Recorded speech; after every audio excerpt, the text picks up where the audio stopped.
decided that he will spend his medical career in rural areas. So in 1947, when Indian subcontinent got independence from British colony, so there was large scale migration. So the area where I am from, majority of the doctors, they are all Hindus. And during the migration separation, they all left. They moved to the neighboring big city, which is predominantly Hindu, Calcutta. So that portion, the southeast Bengal, did not have any medical graduates, very few. And my father was the first batch of medical student when Indian subcontinent, the medical school that opened in our area in 1947, soon after independence. He was the first batch student. So he decided that, well, in the town area there are some doctors, but in the rural area there are no doctors. So he decided that he will practice only in the rural area. So everybody was lobbying to get posted in the city area. To everybody's surprise, my father wrote a letter to the health ministry that gave me a posting in the rural area. So the area he practiced, those were predominantly Muslim and Hindu Brahmins. Hindu Brahmins are very conservative, and rural area Muslims are also very conservative.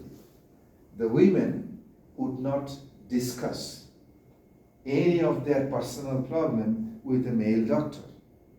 So my father's majority of his patients were Muslims and Hindu Brahmins. The Hindu Brahmins, they actually go one step further. They would even allow anyone from lower caste to touch them. The problem is my father's number one assistant, that guy, he was a Hindu guy from a lower caste. And those Hindu women patients would not even let him come near them. So he was in a big problem. Those conservative Muslim women and Hindus from rural area where he was practicing, they would come to my father but sit 5 feet apart, and my father cannot diagnose their disease or problem in that. So my mother came into picture. Those ladies will describe all of their problems to my mother. My mother would take note and share the note with my father, and my father then called the lady. She was sitting like 6 feet apart, and would ask and verify, is this what you were saying? And she would just nod head out like this, yes or no. So my father shared those funny experience. So that's how he started his medical practice before he gained confidence of majority of those rural women, so allowed them to basically provide the treatment up close. So what is the relevance of this story and nanotechnology?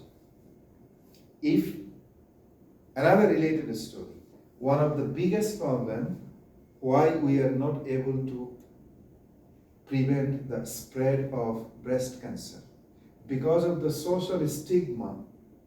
Even in this country, majority of the female will not uncover themselves in front of a male technician to run the difficult process of mammogram using a mammographic device. So because of the social stigma, they delay their diagnosis before, and then they get breast cancer. So what if we can come up with non-invasive diagnosis technology using microwave or some other terahertz frequency? I can diagnose the disease or the tumor without uncovering you from at least 1 feet apart. So this religious and cultural tradition can be honored, more women, more people across the globe will feel comfortable adopting those technology and solution, and so you can detect those diseases at much early stage and prevent many diseases, many early deaths. So what I am getting into, one of the biggest field of medical research that will be in future is the non-invasive diagnosis.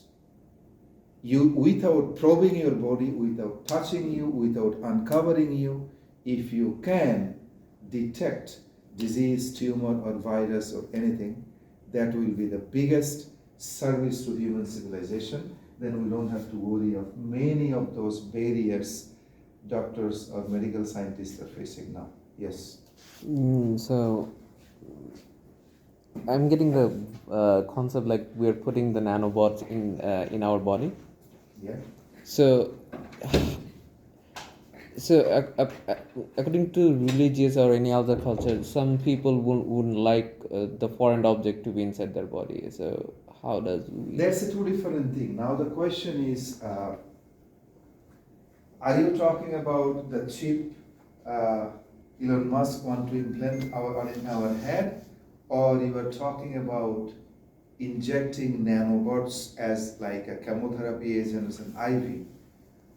So let's say if the one presentation I attended, the chemotherapy based on antenna-enabled nano-sized capsule, you can map it with MRI machine, and when that capsule reaches that specific cancerous cell, you send the signal to that antenna, it will burst itself, apply the medicine, and everything else will be filtered out through your blood and urine. That is a temporary solution. Anyway, we are injecting IV to our blood body. Whether if that IV carries a nano antenna temporarily for sending signal for diagnosis people to identify where to apply the medicine or where to do the diagnosis, and then like any foreign object, it will be filtered out of the human blood through kidney or your liver system, filtering system. So I think nobody will object to that, because it's not, I am implanting a chip inside your head. But definitely, even I will inject if for no reason, just for tracking me down, if somebody wants to implant a chip in my head or under my skin below the ear, that's what they're talking about, I will say yes. But if, God forbid, if my heart doesn't work, and if they're talking about an implantable pacemaker, early generation pacemaker, circuit is inside, the battery is hanging outside.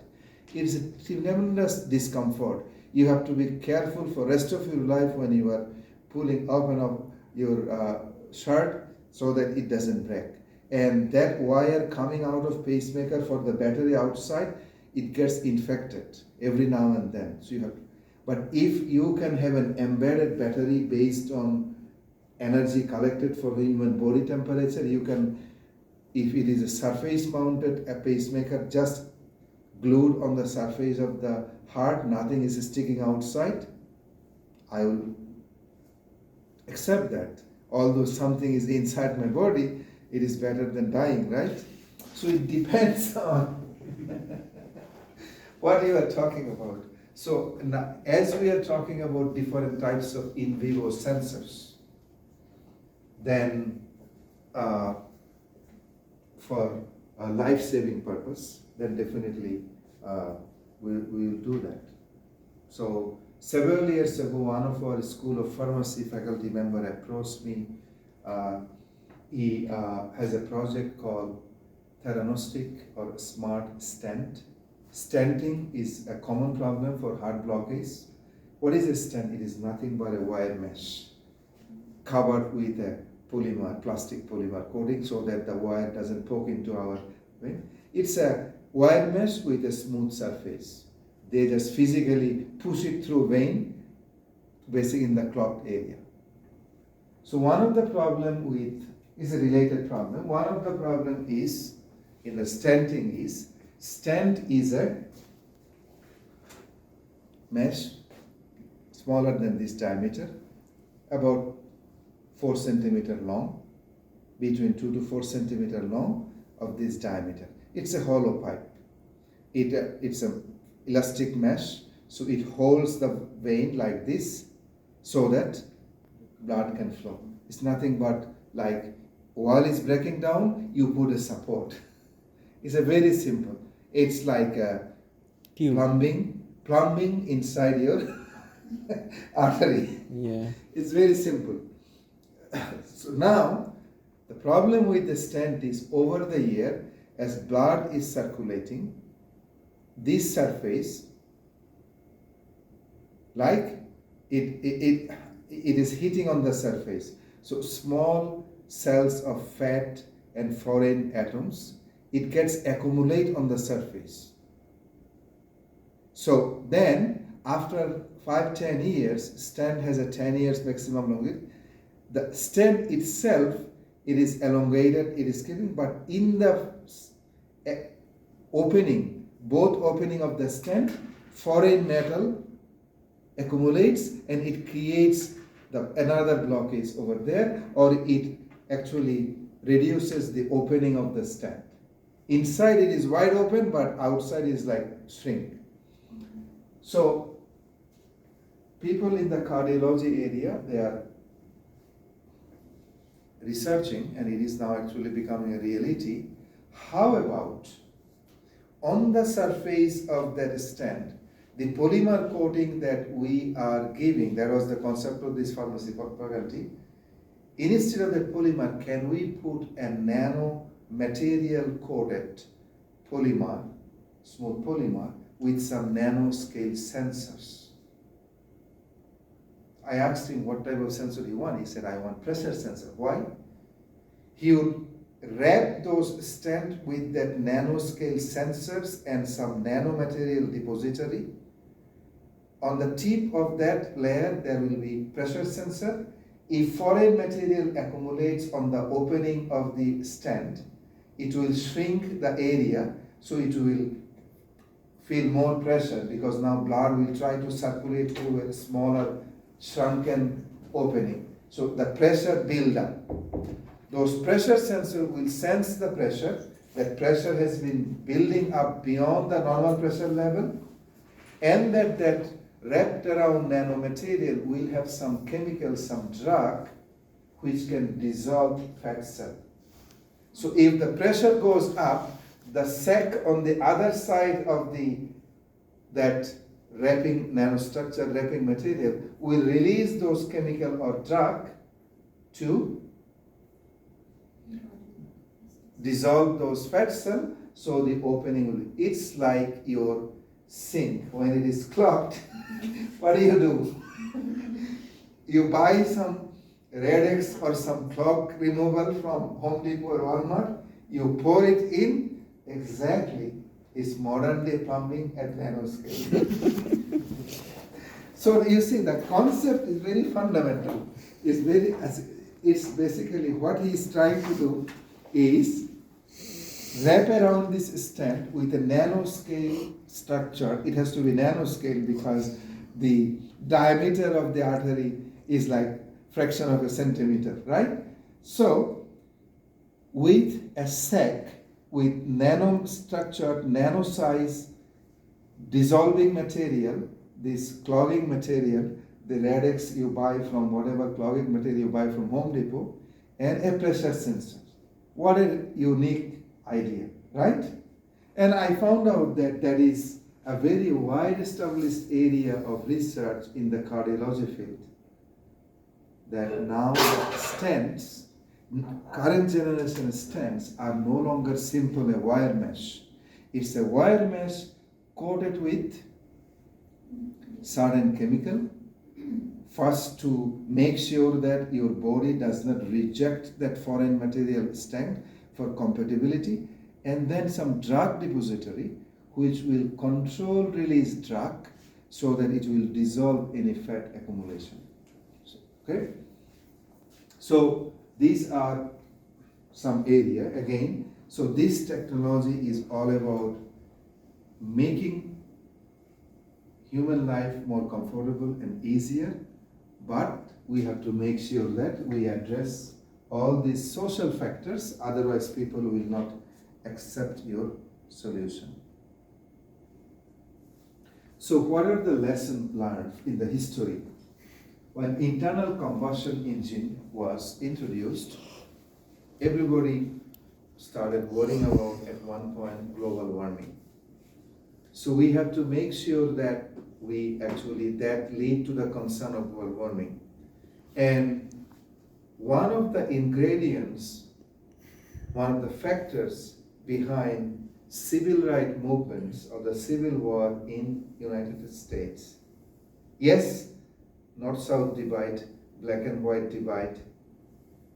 One of the factors is the introduction of mechanical cotton picker that made hundreds of black laborers jobless.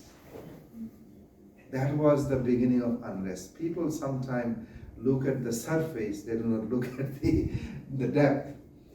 And nuclear energy led to Chernobyl nightmare. Still, in that area on the top of Ukraine, United Nations is so worried about war in that area because that area is protected. Nobody is allowed to enter that area because still the very high level of radioactivity in that area. Babies are born still today with deformed organ.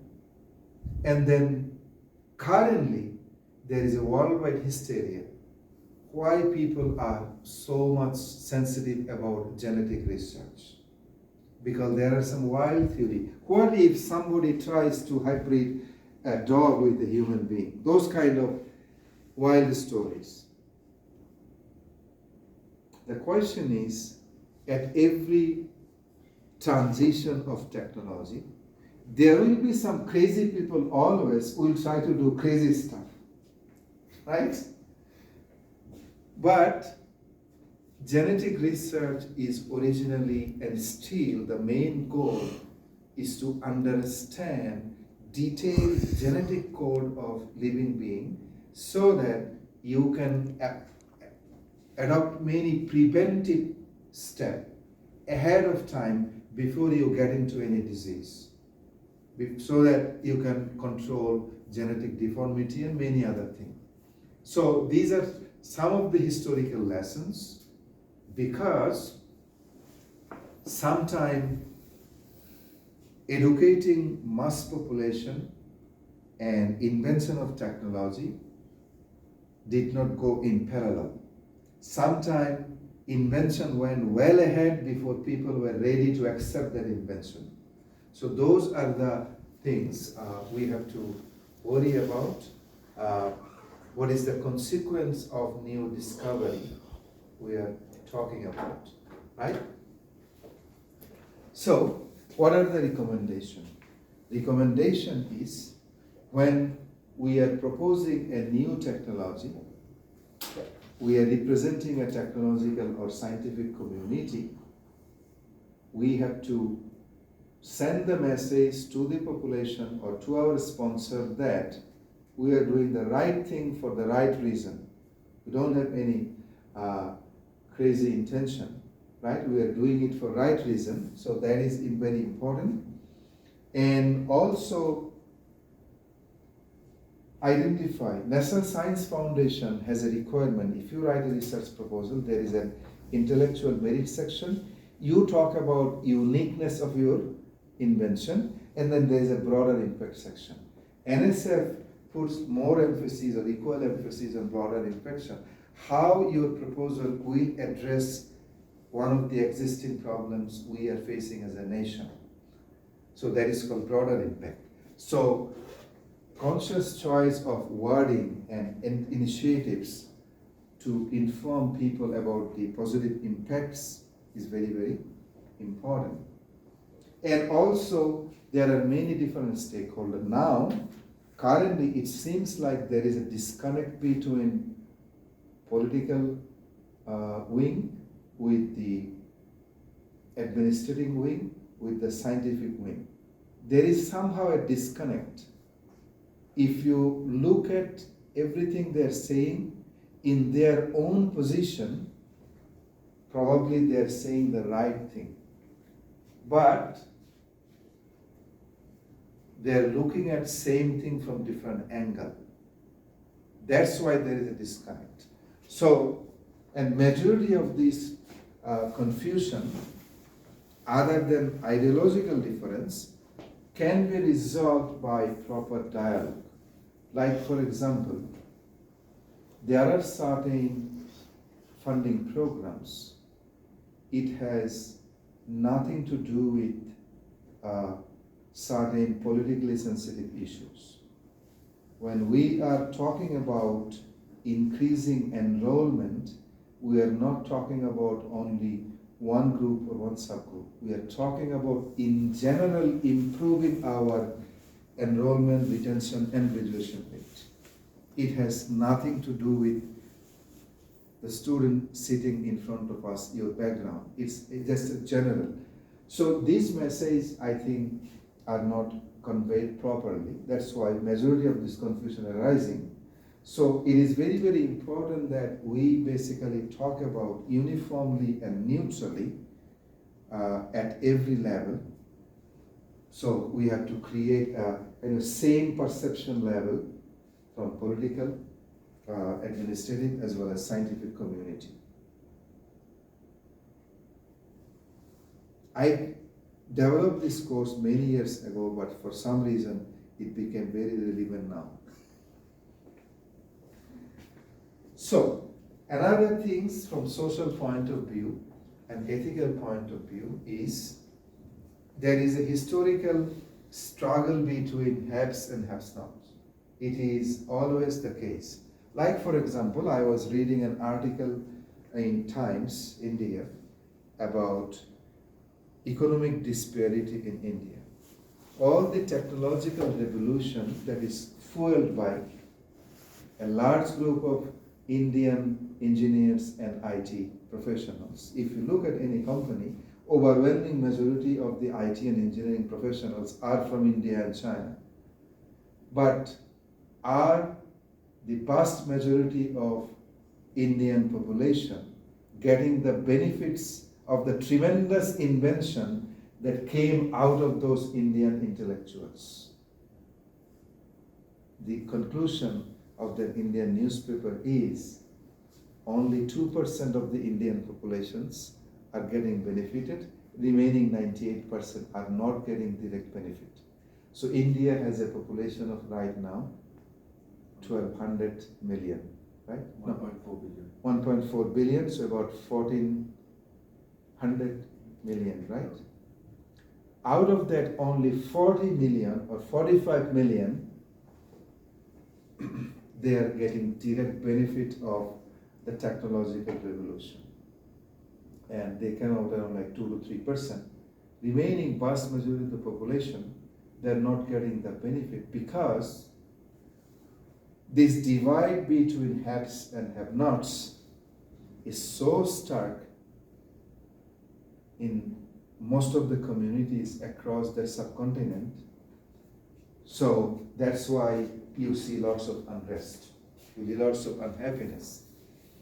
And also intentional and unintentional destruction of habitat and other thing or impact, we do not care. Like for example, recently I was debating with my own brother about one of the most elite and exclusive residential project in Dhaka, specifically for defense professional.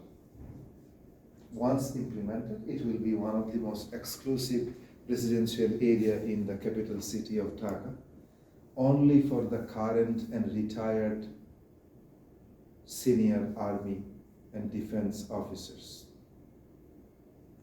My brother, being a retired army officer, he got a lot in that image. So I said, think about, that is a 1,000 acre project. Government acquired those land from low income and middle income people. They paid them a handsome amount one time. But once the project is developed, the price of those residential land went up by 50 times.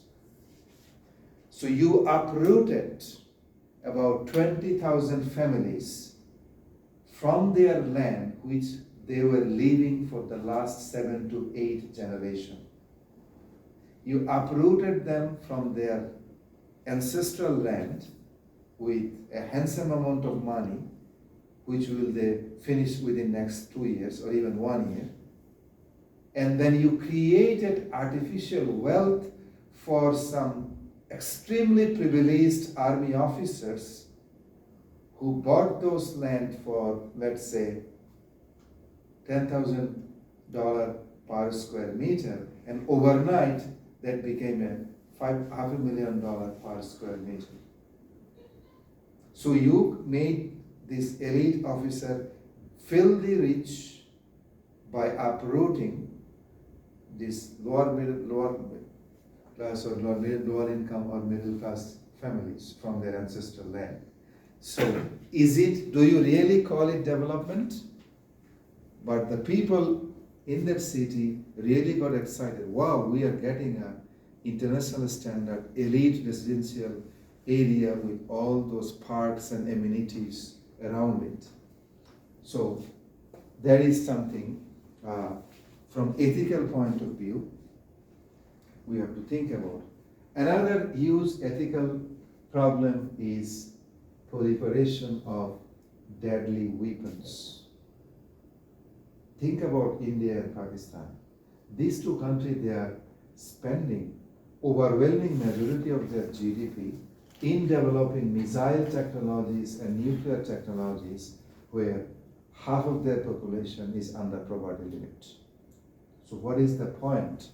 Just because of political arrogance, we want to become more powerful to compete with you.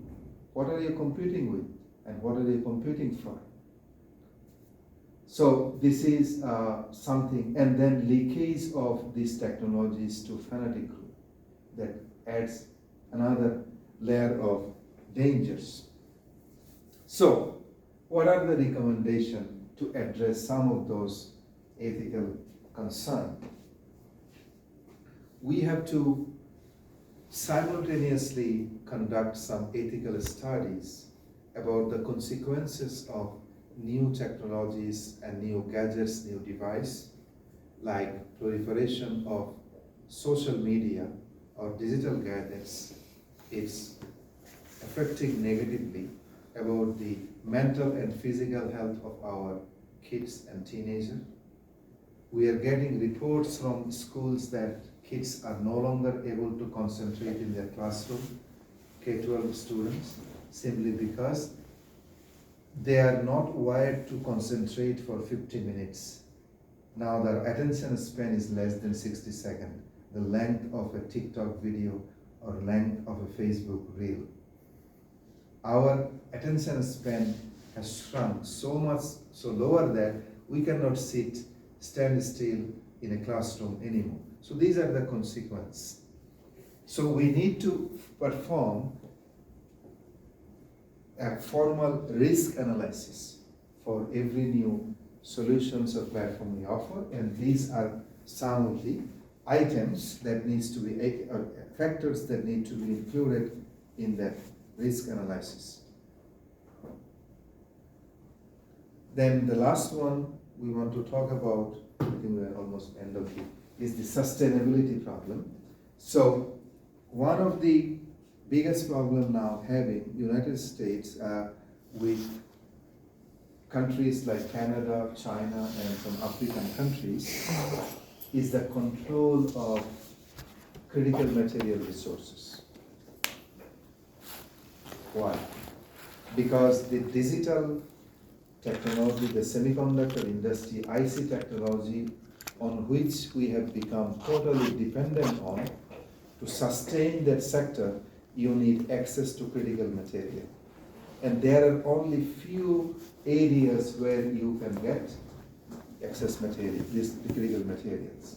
And as you are basically also growing your city areas, also the overpopulation, all those things putting tremendous pressure on land and natural habitat.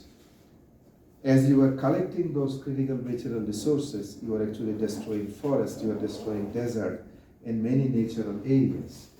So the use of land, the pattern is everly changing. So with this situation, can we sustain the type of lifestyle we got used to? At one point, lithium, cadmium, all those material will be exhausted. Either we change the technology itself or we change our lifestyle. So that's we have to kind of think about when we talk about sustainability of everything we have become dependent on. So that's all for today. So this lecture is all about social and ethical issue. So, and then we'll move to a completely different topic. Next topic will be, again we're going back to hardcore technology topic, that will be nanotechnology.